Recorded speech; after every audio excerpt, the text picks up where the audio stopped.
அனைவருக்கும் வணக்கம். இந்த வீடியோவில் நம்ம லேயர்னால் என்ன, டிரான்ஸ்பரன்சினா என்ன அப்படிங்கிற எல்லா விஷயத்தையும் தெளிவாக பார்க்க போகிறோம். நீங்கள் பார்த்துட்டு இருக்கிறது anybody out that YouTube channel. என்னோட பேர் MVP.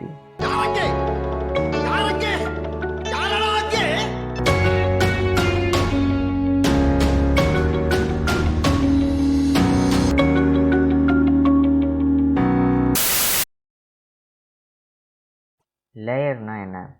லேயருங்கிறது அடுக்கு அப்படின்னு தமிழில் சொல்லுவோம்ல, அதுதான் லேயர். இப்போ அடுக்குமாடி வீடு அப்படின்னாக்கா ஒரு மாடி மேலே இன்னொரு மாடி, இன்னொரு மாடி மேலே இன்னொரு மாடின்னு சொல்லி அடுக்கி கட்டியிருப்பாங்க. இப்போ புத்தகத்தை அடுக்கி வைக்கிறது அப்படின்னா ஒன்று மேலே ஒன்று அடுக்கி வைக்கிறது. இப்போ இந்த எக்ஸாம்பிளில் பாருங்கள், இதெல்லாம் இட்லி தட்டுகளை ஒன்று மேலே ஒன்று அடுக்கி வச்சுருக்காங்க. அதே போல் இதுலேயும் இட்லியை அடுக்கடுக்காக ஊற்றி வச்சுருக்காங்க. இப்போ இந்த எக்ஸாம்பிளில் பார்க்கலாம். இந்த எக்ஸாம்பிளில் நடன கலைஞர்கள், பரதநாட்டியம் ஆடக்கூடிய நடன கலைஞர்கள் ஒரு பொசிஷனில் நிற்கிறாங்க. இதில் ஆக்சுவலாக 3 நபர்கள் இருக்காங்க. ஆனால் நம்ம இவங்களுக்கு ஃப்ரண்ட்டிலேருந்து பார்த்துட்டு இருக்கோம். அப்படிங்கக்குள்ள ஃப்ரண்ட்டில் இருக்கக்கூடிய முதல் நபரோட உடல் மட்டும்தான் நமக்கு தெளிவாக தெரியுது. தெளிவான்னு இல்லை, அது மட்டும்தான் தெரியுது.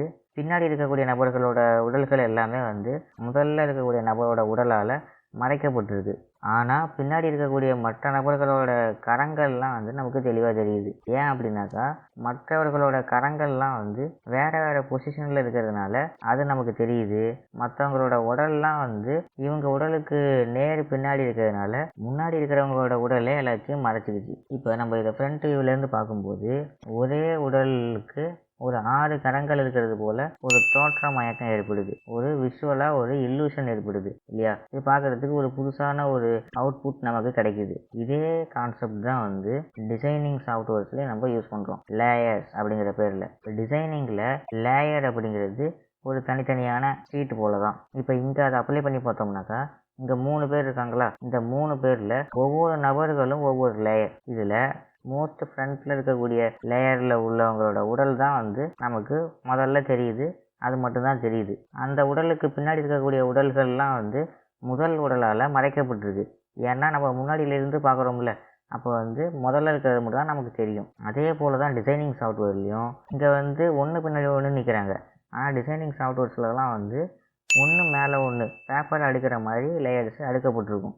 அப்போ டாப்பு பாட்டம் அப்படி தான் சொல்லணும், ஃப்ரண்ட்டு பேக்கு அப்படின்லாம் கிடையாது. ஓகே, அப்போ டிசைனிங் சாஃப்ட்வேர்ஸ்லேயும் இது போல் பல லேயர்களை நம்ம அடுக்கிக்கலாம். இது போல் ஒவ்வொரு லேயர்லேயும் ஒவ்வொரு நமக்கு தேவையான வடிவமைப்புகளை செஞ்சுக்க முடியும். அது எல்லாத்தையும் கடைசியில் ஸ்டாக் பண்ணி ஒரே இமேஜாக டாப் வியூவில் பார்க்கும்போது, இங்கே எப்படி ஃப்ரண்ட் வியூவிலேருந்து பார்த்தா ஒரு புது விதமான மெசேஜ் கிடைக்குதோ, புது விதமான இமேஜ் கிடைக்குதோ, அதே போல் அங்கே எல்லா லேயர்ஸையும் ஸ்டாக் பண்ணி ஒரே இமேஜாக டாப் வியூவிலேருந்து பார்க்கும்போது நமக்கு எதிர்பார்த்த டிசைன் அவுட்புட்டாக கிடைக்கும். இதுதான் லேயர்ஸ் அப்படிங்கிற கான்செப்ட். ஓகே, இந்த ஃபோட்டோ பாருங்கள். இந்த ஃபோட்டோவில் ஒரு 4 லேயர்ஸ் இருக்குது. லேயர்ஸுங்கிறது ஆக்சுவலாக இப்படி தான் இருக்கும். அதாவது தனித்தனி ஷீட்டு போல், தனித்தனி பேப்பர் போல் தான் அது ஒன்றன் மேல் ஒன்றாக அடுக்கப்பட்டிருக்கும். பல்வேறுபட்ட பேப்பர்ஸை ஒன்றன் மேல் ஒன்று அடுக்கிறதா இருக்கிறது தான் லேயர் அப்படிங்கிறத மட்டும் இப்போ சிம்பிளாக புரிஞ்சுக்கோங்க. ரொம்ப குழப்ப வேண்டாம். நம்ம எக்ஸாம்பிள்ஸ் பார்க்கக்குள்ள தெளிவாக புரியும்.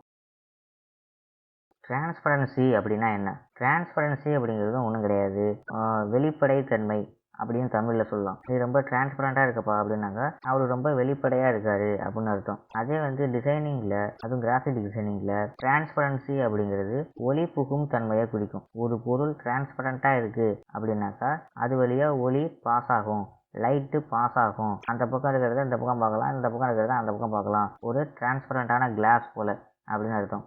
இந்த இமேஜில் பாருங்கள், இது கையில் ஒரு கிளாஸோ இல்லை ஒரு பிளாஸ்டிக் கார்டோ ஏதோ ஒன்று வச்சுருக்காரு. ஆனால் அந்த பொருள் எப்படி இருக்குது? டிரான்ஸ்பரண்ட்டாக இருக்குது. அவரோட பின்னாடி உள்ள விரல்லாம் தெரியுது பாருங்கள். அப்போ இது வழியாக லைட் ரேஸ் ட்ராவல் ஆக முடியும். இதுதான் டிரான்ஸ்பரண்ட் அப்படிங்கிறது. இப்போ ஒரு நீர் ஓடையில் ஓடக்கூடிய தண்ணியாக இருக்கலாம், இல்லை ஒரு கிளாஸ், ஒரு டிரான்ஸ்பரண்ட்டான கிளாஸ், அதில் அது வழியாக நம்ம பின்னாடி உள்ள பொருள்களை பார்க்க முடியும். இது போன்ற பொருள்கள் எல்லாமே வந்து டிரான்ஸ்பரண்ட் மெட்டீரியல்ஸ் அப்படின்னு சொல்கிறோம். ஒளி புகும் தன்மை உடையது. அப்போ நான் டிரான்ஸ்பரண்ட் அப்படின்னா என்ன? ஒளி புகா தன்மை உடையது. அதாவது இப்போ ஒரு நோட்டு புத்தகத்து வழியாக நம்ம பின்னாடி என்ன இருக்குன்னு பார்க்க முடியுமா? பார்க்க முடியாது. அப்போ நோட்டு புத்தகத்து வழியாக பின்னாடி என்ன இருக்குன்னு பார்க்க முடியாது. செவத்துக்கு பின்னாடி என்ன இருக்குன்னு பார்க்க முடியாது. அதே வந்து ஒரு கண்ணாடி வழியாக பார்த்தோம் அப்படின்னாக்கா அந்த கண்ணாடிக்கு பின்னாடி என்ன இருக்குது அப்படிங்கிறதையும் நம்ம தெளிவாக பார்க்க முடியும். அப்போ கண்ணாடி அப்படிங்கிறது டிரான்ஸ்பரண்ட் மெட்டீரியல். நோட்டு புத்தகம், செவுரு இதெல்லாம் வந்து நான் டிரான்ஸ்பரண்ட் மெட்டீரியல். ஓகே, இப்போ டிரான்ஸ்பரண்ட்டை பற்றி ஏன் இங்கே நம்ம பார்க்கணும் அப்படின்னாக்கா லேயர்ஸ் அப்புறமேட்டு டிரான்ஸ்பரன்சி இது ரெண்டுத்தையும் கம்பைன் பண்ணி தான் மொத்த டிஜிட்டல் டிசைனிங்குமே ரன் ஆகிட்டு இருக்கு. ஒரு இமேஜோட கலர். ஓகே, இப்போ இந்த இமேஜ் பார்க்குறீங்க, இதில் பல கலர்ஸ் இருக்குது. ஆனால் ஒரு கம்ப்யூட்டரை பொறுத்த வரைக்கும் இது எப்படி இருக்கும் அப்படின்னாக்கா 3 கலர் தான். RGB, ரெட், கிரீன், ப்ளூ அப்படிங்கிற 3 கலரோட பல்வேறு விதமான காம்பினேஷன் தான் வந்து இங்கே இருக்கிற ஒரு இமேஜ். கம்ப்யூட்டரை பொறுத்த வரைக்கும் அப்படிதான். அப்போ இந்த கலர்ஸை டினோட் பண்ணுறதுக்கு 3 கலர்ஸோட வேல்யூ பயன்படுது. RGB இது ஒன்றுத்துக்கும் தனித்தனி வேல்யூ நம்ம மாற்றி கொடுக்கும்போது வேறு காம்பினேஷனில் வேறு கலர்ஸ் உருவாகும்.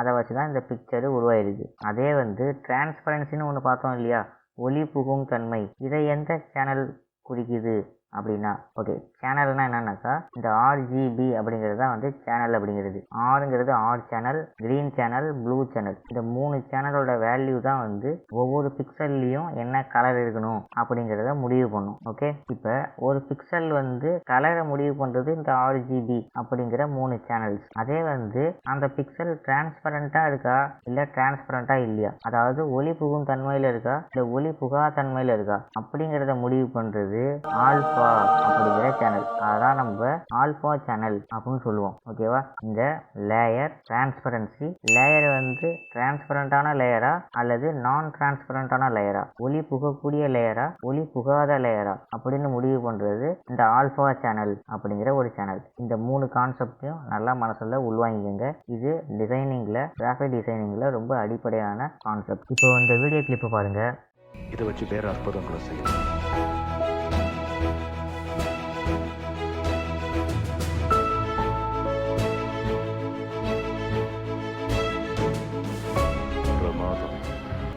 ஓகே, இந்த வீடியோ கிளிப்பில் பார்த்தீங்கன்னாக்கா நம்ம அயன்மேன் அப்படிங்கிற டோனி அவரோட மார்க் 1 ஆர்மரை டிசைன் பண்ணியிருப்பாரு. அந்த டிசைனை வந்து சிங்கிள் பேப்பரில் பண்ணியிருக்க மாட்டார், நிறைய பேப்பரில் பண்ணியிருப்பாரு. ஒவ்வொரு பேப்பர்லேயும் அந்த ஆர்மரோட ஒவ்வொரு பார்ட்ஸை மட்டும் டிசைன் பண்ணியிருப்பாரு. அந்த எல்லா பேப்பரையும் ஒன்று மேலே ஒன்று வச்சு பார்க்கும்போது அந்த முழு ஆர்மரோட மார்க் 1 ஆர்மரோட ஒட்டுமொத்த டிசைனை நம்ம பார்க்க முடியும். இதே கான்செப்ட் தான் அப்படியே நம்ம கிராஃபிக் டிசைனில் யூஸ் பண்ணுவோம். இங்கே வந்து அந்த தனித்தனி பேப்பர் இருக்கு இல்லையா, இதுதான் வந்து தனித்தனி லேயர்ஸ். அது எப்படி ஒன்று மேலே ஒன்று அடுக்கப்பட்டிருக்கோ அதே போல் நம்ம டிசைனிங் சாஃப்ட்வேர்லேயும் அது வந்து ஒன்று மேலே ஒன்று ஒவ்வொரு லேயரும் அடுக்கப்பட்டிருக்கும். இப்போ இந்த எல்லா பேப்பர்ஸும் வந்து பகுதி அளவு டிரான்ஸ்பரண்ட்டாக இருக்குது. அதனால தான் வந்து தனக்கு பின்னாடி என்ன இருக்குது அப்படிங்கிறத காமிக்குது. அதாவது ஒரு மைக்கா ஷீட் போல், ஒரு கண்ணாடி ஷீட் போல் இந்த எல்லா பேப்பர்ஸும் இருக்குது. அப்படிங்கிறதுனால இந்த எல்லா பேப்பர்ஸையும் ஒன்றா வைக்கும்போது எல்லா லேயர்ஸில் இருக்கிற டிசைனும் ஒன்றாகி நமக்கு ஒட்டுமொத்த மார்க் 1ஓட டிசைன் நமக்கு தெரிய வருது. இதில் அந்த ஒளி புகும் தன்மை தான் வந்து ஒவ்வொரு பேப்பரோட ஒளி புகும் தன்மை தான் நம்ம ஏற்கனவே பார்த்த டிரான்ஸ்பரன்சி அப்படிங்கிற கான்செப்ட். ஓகே, இப்போ லேயர் அப்புறம் டிரான்ஸ்பரன்சி இதெல்லாம் ஒன்றா சேர்ந்து எப்படி நம்ம டிசைனிங்கில் பயன்படுத்த முடியும் அப்படிங்கிறத இந்த வீடியோ உங்களுக்கு நல்லா எக்ஸ்பிளைன் பண்ணியிருக்கோம் அப்படின்னு நம்புகிறேன். லேயரு, டிரான்ஸ்பரண்ட்டு இதெல்லாம் வந்து டிசைனிங்கில் பொதுவான அடிப்படையான கான்செப்ட்ஸ். அதெல்லாம் எந்த டிசைனிங் சாஃப்ட்வேராக இருந்தாலும் ஒன்று போலேயே தான் இருக்கும். ஓகேவா, ஆனால் அந்த லேயர் கிரியேட் பண்ணுறது, அந்த லேயர் பேனலு இதுதான் வந்து ஒவ்வொரு சாஃப்ட்வேருக்கும் லைட்டாக மாறும். ஓகே, நிறைய கூட மாறாது, ஒரு 90% ஈக்குவலாக தான் இருக்கும். ஜிம்பிள் எப்படி இருக்கோ அதே போலேயே தான் இன்ஸ்கேப்லேயும் இருக்கும், அதே போலேயே தான் ஃபோட்டோஷாப்பு, அது மாதிரி எந்த சாஃப்ட்வேராக இருந்தாலும் லேயர் சம்மந்தப்பட்டது பெரும்பாலும் ஒரே மாதிரியே தான் இருக்கும். அவ்வளோதான் இந்த வீடியோ. இந்த வீடியோவில் லேயர்னால் என்னென்னு பார்த்தோம், டிரான்ஸ்பரண்ட் அப்படின்னா என்னென்னு பார்த்தோம். இந்த வீடியோ உங்களுக்கு நிச்சயமாக பயனுள்ளதாக இருக்கும்னு நம்புகிறேன். வீடியோ பிடிச்சதுன்னா லைக் பண்ணுங்கள், கருத்துக்களை மறக்காமல் கமெண்ட் பண்ணுங்கள், டிசைனிங்கில் ஆர்வம் உள்ள உங்கள் ஃப்ரெண்ட்ஸுக்கு ஷேர் பண்ணுங்கள். மறக்காமல் எனிபடி அவுட் தேர் அப்படிங்கிற யூடியூப் சேனலை சப்ஸ்கிரைப் பண்ணிக்கோங்க. நன்றி. உங்களை அடுத்த வீடியோவில் சந்திக்கிறேன். அது வரைக்கும் அருங்கலை ஆற்றுக.